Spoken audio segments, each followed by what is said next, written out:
Merci à tous d'être présents. Je vais effectivement vous présenter un projet d'application qui n'est pas encore disponible actuellement, mais qui, je l'espère, le sera bientôt et qui a été développé à Necker dans le cadre de notre programme Transition, mais qui est tout à fait ouvert à l'ensemble des centres de référence, des équipes soignantes sur toute la France. Donc voilà, donc je suis Nizar Malaoui, médecin pédiatre à l'hôpital Necker en immunologie et hématologie, et coordinateur médical du programme Transition Necker. Et je fais cette présentation aussi en duo, même si elle n'est pas présente avec moi aujourd'hui, avec ma comparse, ma collègue Béatrice Langelier-Bellevue, qui est coordinatrice administrative du projet. Alors, je vais passer vite, du coup, puisque on a eu une magnifique introduction sur la thématique de la transition et du transfert en médecine adulte. Mais on voit bien qu'en fonction des différentes pathologies, il y a manifestement une rupture du parcours de soins qui peut se mesurer, entre autres, comme indicateur, à la présence ou à l'absence lors de la première consultation en médecine adulte.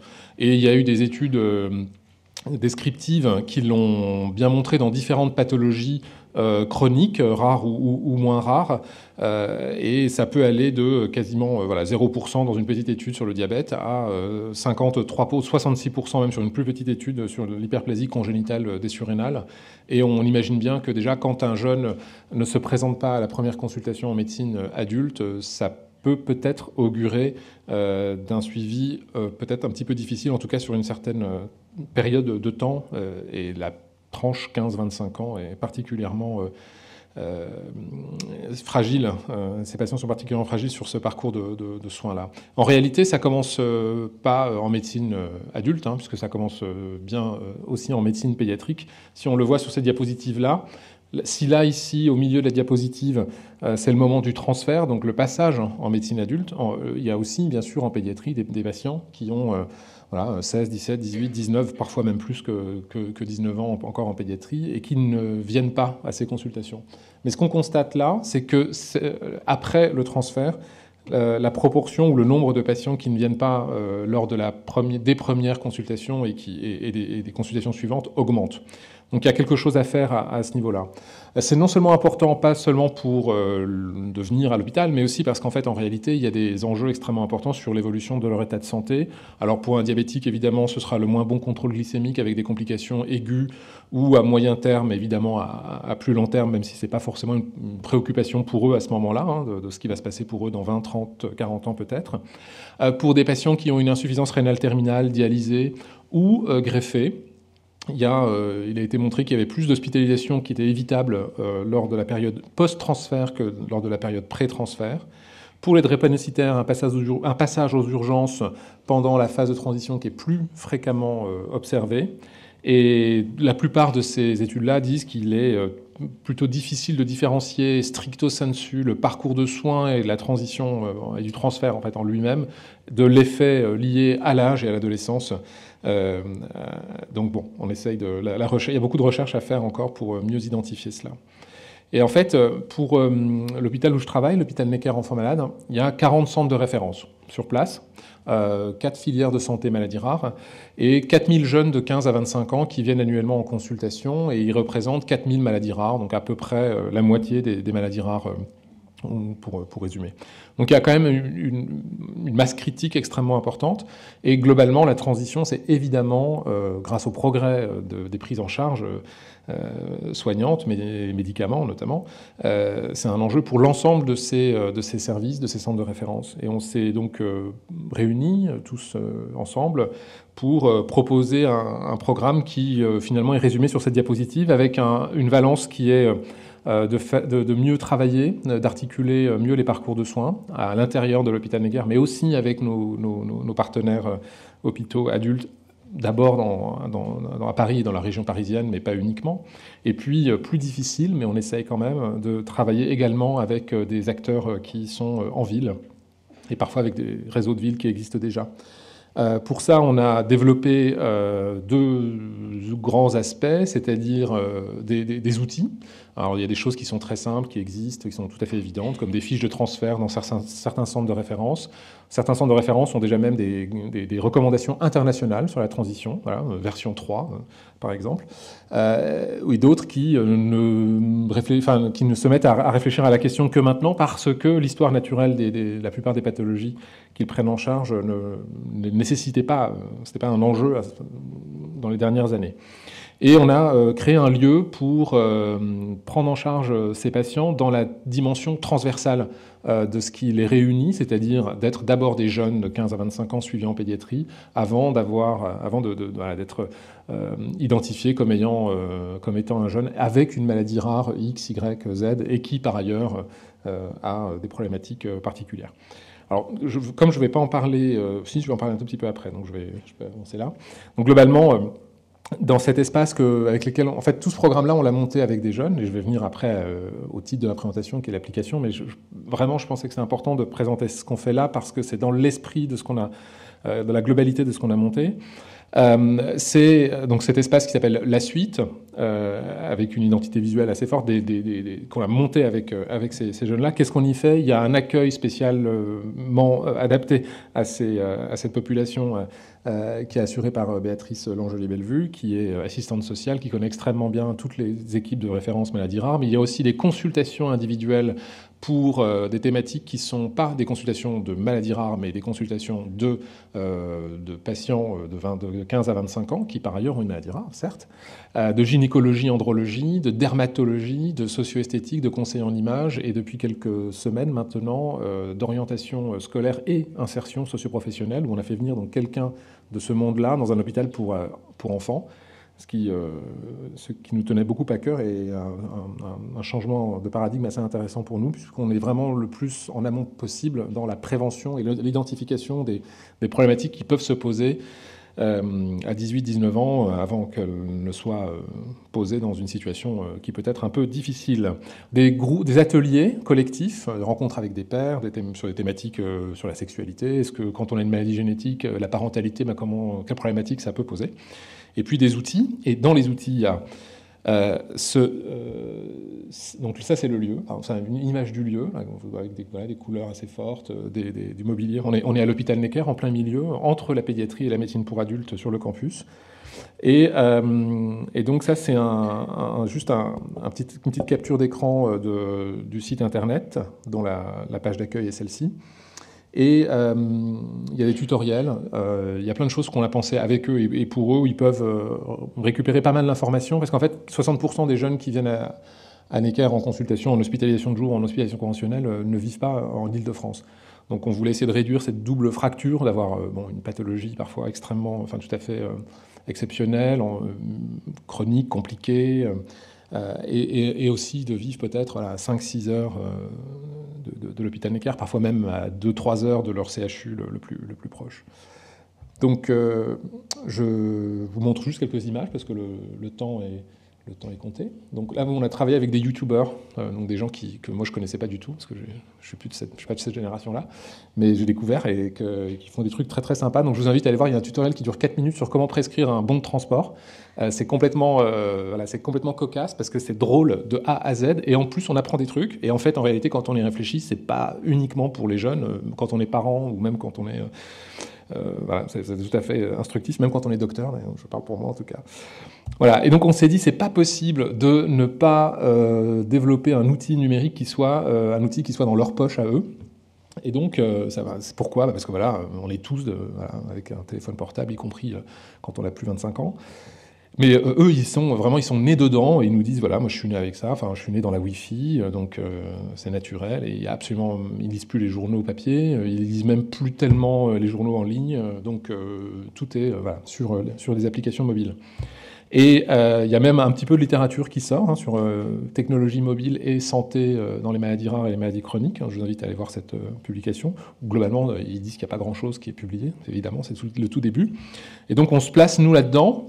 et je vois qu'on n'est pas les seuls, et j'en suis ravi, sur cet outil mobile, donc pas uniquement smartphone, mais ça peut être aussi tablette, hein, l'idée c'est que c'est mobile, qu'on a co-construit avec des ados. On leur a demandé ce qu'ils voulaient, et on leur a proposé cette application. Ils ont trouvé le nom, ils ont choisi le logo. La version 1 est prête depuis quelques semaines, et elle n'est pas encore disponible sur les stores. Nous espérons qu'elle le sera le plus vite possible.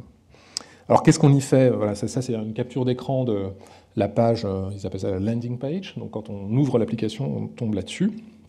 Et globalement, l'idée c'est de se dire, ces jeunes, en fait, quand ils viennent à la consultation, ils ne connaissent pas le nom de leur pédiatre. Ils ne connaissent pas forcément le nom de leur infirmière, de leur kiné, des intervenants.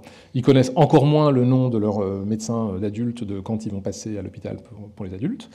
Ils ne savent pas le nom de leurs médicaments. Ils ne savent pas quoi faire en cas d'urgence. Ils ne savent pas quel numéro. Ils ne savent même pas qu'il y avait un numéro.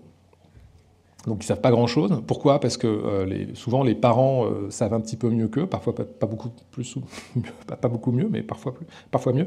Et donc on s'est dit, il faut qu'ils aient un outil dans la poche où ils vont pouvoir petit à petit, à partir de l'âge de quand ils veulent en réalité, mais bon, nous on pensait peut-être à partir de l'âge de 13-14 ans, s'autonomiser et avoir un outil où ils ont l'impression qu'ils peuvent rentrer eux-mêmes les données qu'ils veulent rentrer sur leur téléphone, et tout est stocké en local, c'est-à-dire qu'il n'y a pas de serveur, donc il n'y a pas de problématique d'hébergement de données de santé.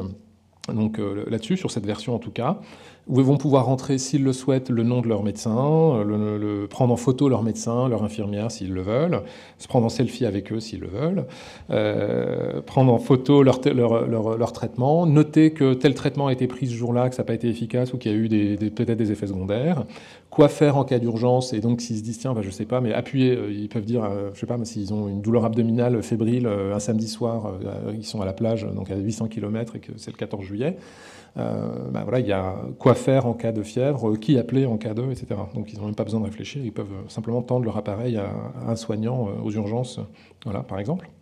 Noter eux-mêmes leurs rendez-vous, les consultes, les bilans, les radios. Il y a un volet médico-social au milieu à droite. Donc, c'est quoi une prise en charge à 100%? Quand est-ce qu'elle a été faite? Quand est-ce qu'il faut la refaire? Enfin, voilà, et puis il y a un suivi un peu de ce qu'on appelle le wellness, voilà, mon suivi, c'est mon poids, mes douleurs, ma santé, enfin mon bien-être en général. Et puis tout en bas, il y a les tutos donc il y a la petite icône vidéo qui va pouvoir orienter vers le site internet dont je vous ai parlé un petit peu avant, avec les différents tutoriels. Là, il y en a 4 ou 5, et on espère pouvoir en faire encore quelques-uns cette année. Donc ça, c'est simplement résumé sur une diapo ce que j'ai essayé de vous dire de manière un peu longue et de manière plus agréable, hein, je pense. Il y a un petit film si on a le temps, c'est possible, ouais, qui va pouvoir, si je le lance, vous expliquer comment ça marche.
Voilà, et juste un dernier mot, parce que c'est vraiment un effort tout à fait collectif. Et je tiens aussi à dire qu'il y a eu le hackathon, le premier hackathon santé de la PHP qui s'est tenu ici, enfin à la Pitié-Salpêtrière, il y a 2 ans, et on avait eu 3 prix, le Grand Prix, le prix Maladie Chronique et le prix coup de cœur du public.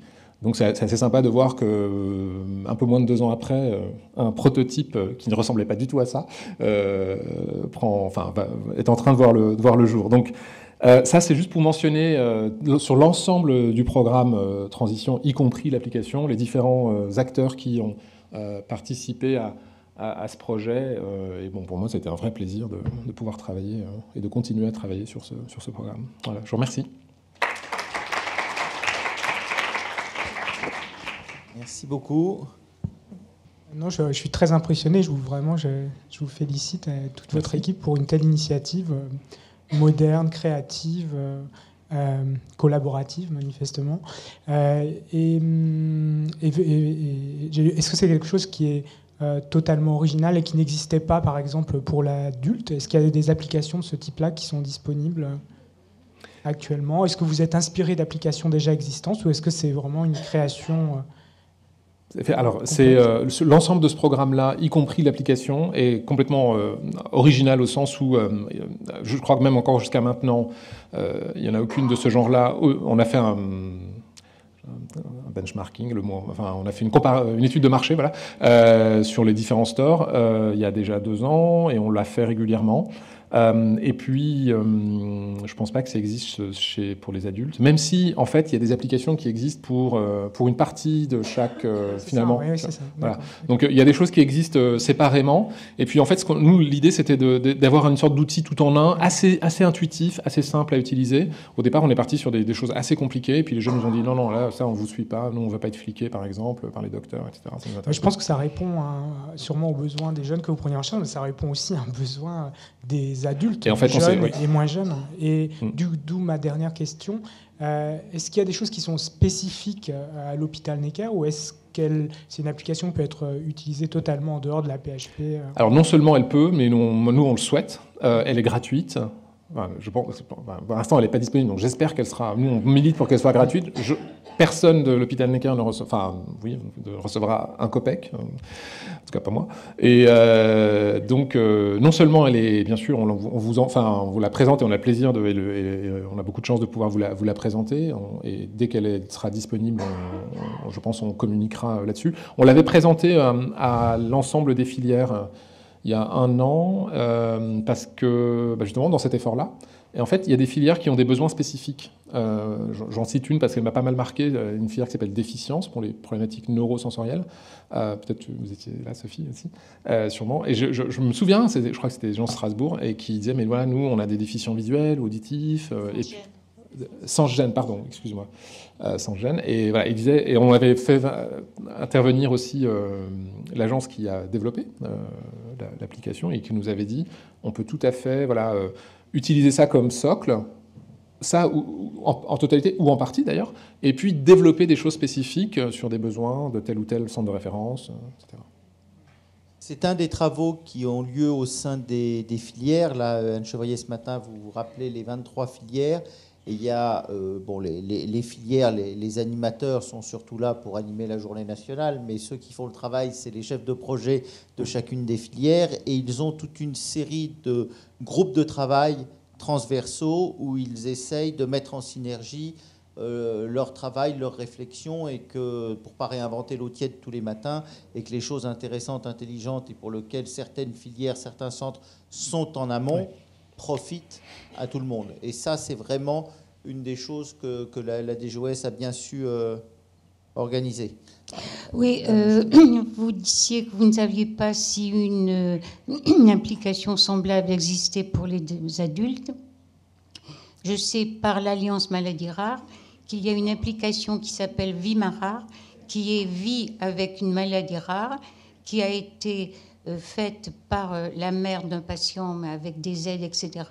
Et avec l'aide, je crois, de l'ARS de Champagne-Ardenne. Hein. C'est ça. Je ne sais plus comment ça s'appelle. Tout à fait, je vous confirme. Voilà. Et elle vient d'être lancée Ça, et voilà, elle est disponible. Oui. Je pense que c'est le même esprit. Bon, c'est moins dynamique, c'est moins créatif, c'est plus calme. Mais je l'ai téléchargé hier. Ben voilà. Ben voilà. Donc j'ai pas encore beaucoup d'expérience, mais voilà. Mais à l'époque, parce qu'en fait ça remonte, on a réfléchi à la question il y a 2 ans, mais effectivement on fait de la veille et j'ai bien vu et je salue cet effort et je pense qu'il y a probablement d'autres efforts qui sont en train d'émerger en France et probablement ailleurs dans le monde. Hein. Mais allez. Oui, félicitations. Merci. Je sais que c'est notre ancien directeur qui a, enfin c'est votre ancien directeur qui est maintenant le nôtre qui qui a supporté aussi cette initiative. La question, justement, comme c'est dans le domaine APHP et dans le domaine des centres de référence maladies rares, et que là, vous êtes chez Brain Team, est-ce que vous pensez que cette application pourrait être disponible pour l'ensemble de Brain Team? Alors, bien sûr, on n'a pas que des juniors, mais enfin, vous avez vu Jump. Et ça serait extrêmement, d'abord, bien, ce serait bien que tout le monde puisse avoir ce même entrée, parce que comme ça, quand il passe d'une maison à l'autre, il reste sur la même interface. Et puis que ça puisse être quelque chose, effectivement, qui, malgré son côté juvénile et jumpy, plaise beaucoup aussi aux adultes. Et l'idée serait peut-être de voir si l'AP veut bien que tous les centres de référence APHP, puisque c'est ce qu'a demandé Dominique Hervé, puissent avoir accès à ce type de fonctionnement. C'est justement la phase actuelle. C'est passé ce programme-là, enfin ce projet spécifique application mobile est passé dans les mains de elle a un nom, cette unité récemment créée, enfin il y a 2-3 ans, pour tout ce qui est santé numérique, et maintenant responsable de la finalisation de cette application. Donc je pense que ce sera APHP. Est disponible pour toutes les structures de la PHP. Mais en fait, elle sera téléchargeable complètement gratuitement. Parce que la France ne se limite pas tout à fait à Paris, même si la limite est faible. Mais voilà. Mais la question, oui, c'est que ça puisse servir sur tout le territoire. Nous souhaiterions qu'effectivement, que ça soit utile, même pour l'ensemble des pays francophones, Belgique, Suisse, Québec, Afrique du Nord, si ça l'est. Voilà. Enfin, en tout cas, une fois que c'est sur les stores, c'est disponible à tous. Et on veut qu'elle soit gratuite et on veut qu'elle évolue. Alors voilà, c'est la V1. La V2, si vous avez envie, à l'usage, je pense, vous aurez peut-être des commentaires. On sera heureux de les lire et de les faire évoluer. Avec plaisir. Juste je rebondis un peu sur la question qui a été posée précédemment sur Vimarar. En fait, ça ressemble tout à fait à ça, sauf que ce n'est pas simplement pour les adolescents, c'est fait pour l'ensemble des familles.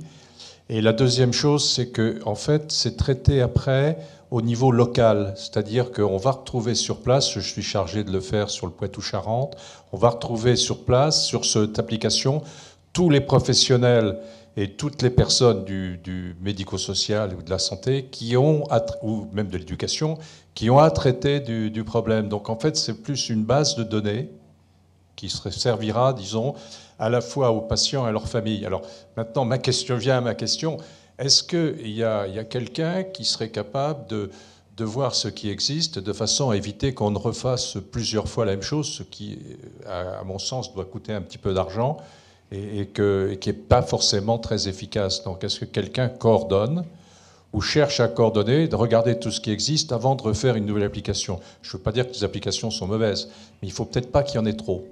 Alors ça c'est une application que nous on a pensé au départ et je suis d'accord avec ce que vous disiez. En réalité ça peut tout à fait s'étendre à des accompagnants de patients âgés qui ont un suivi chronique. Je dis ça comme ça, c'est un exemple. Mais ça peut être aussi je suis papa ou maman d'un enfant qui est régulièrement, ou même ça m'intéresse parce que je trouve que les couleurs, c'est tout à fait possible de dire voilà le prochain vaccin de mes 2 bambins c'est prévu l'année prochaine. Là c'est le rendez-vous chez le pédiatre, là c'est le rendez-vous pour le kiné. En réalité c'est après coup qu'on s'est rendu compte que c'était finalement assez largement utilisable en tout cas.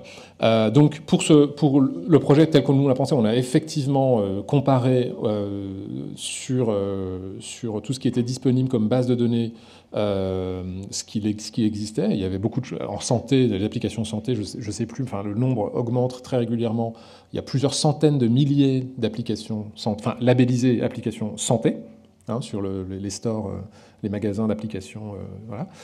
Mais encore jusqu'à peu de temps, parce que je ne fais pas de la veille tous les jours, mais ceci n'existait pas. Maintenant, vous citiez effectivement un groupe interfilière, et là je pense que ça peut être tout à fait dans l'émission de ce groupe-là que de faire de la veille.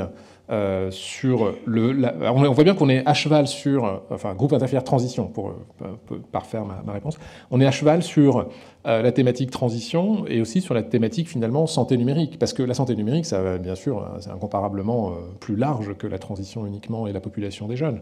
Donc il faudrait imaginer que des gens qui soient, si c'est sur la transition, je pense que ça peut être probablement fait par quelqu'un d'un groupe interfilière. Une dernière question d'Yves Dauvilliers et puis on passera à la présentation Bravo suivante. pour cette initiative.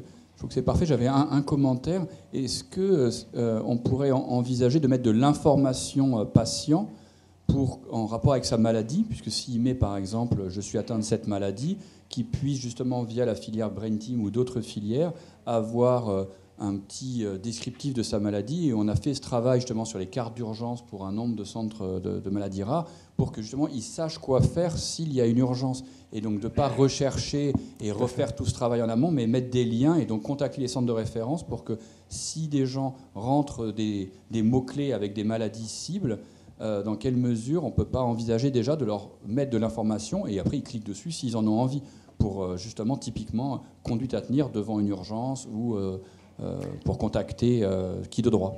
Absolument, je trouve que c'est une très en V2, voilà. Sachant que pour l'instant, on a pensé quand même à un élément vraiment minimal dans ce qu'on appelle le passeport santé, où ils peuvent mettre, ou le médecin, enfin le soignant peut mettre, ou les parents, en cas de fièvre, je sais pas, appeler et faire ci, etc., ou ne pas faire ci, ne pas faire ça. Mais après, ce que vous proposez là est une évolution qui est faisable techniquement, moyennant un peu de finances, mais globalement, ça me... Le noyau existe et après il faut l'alimenter et probablement mettre un petit connecteur. Enfin là, je sors de mon domaine de compétences. Bon, merci beaucoup, un grand merci à vous.